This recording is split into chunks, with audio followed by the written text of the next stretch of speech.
Hello, we're Group 2. My name is Wyatt. I'm Audie. I'm Eric. And we got Peter, another group mate, being our cameraman today. Hello.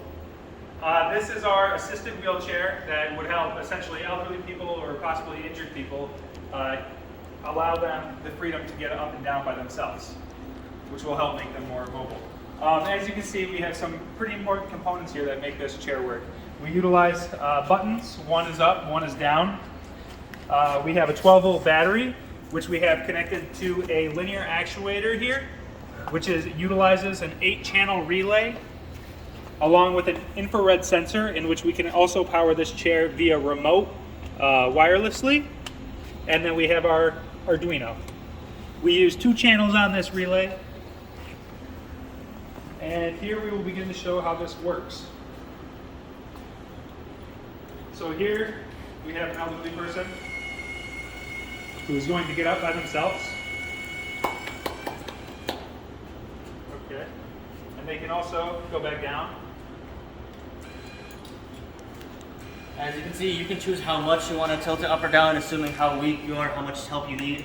If you don't need that much assistance, you don't need to lift it as much, but if you need a lot of assistance, you can maybe go all the way to the max distance.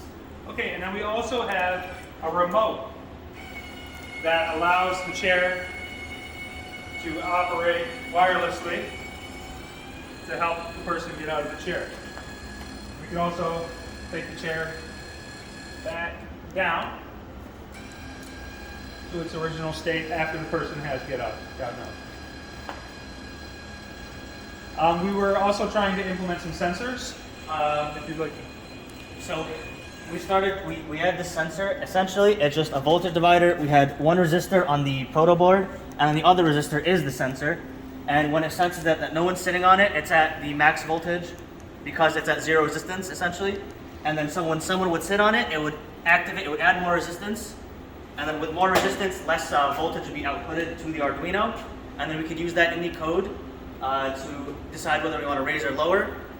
We got it working separately, just when we attached it straight to the Arduino, but attaching it to the relay, the problem was it would send too much high frequency like noise to the relay. And the relay can't be activated too many times in a row or else it fries. Our solution for that was to make a active low pass filter to eliminate any of the high frequency noise. We didn't have enough time to actually implement it into the project itself, but we made it separately and it worked just fine. And Eric's gonna real quick just talk about the code for a second. Yeah, so the code, we have 2 inputs for the buttons, and then that connects to our Arduino board, which also connects to the relay, which acts as a switch for the low power to be transmitted to the high power that lifts up the linear actuator. And then we also have the code for the remote splice, which is the controller. And yeah. All right, and that should do it for the quick demonstration of our Capstone project.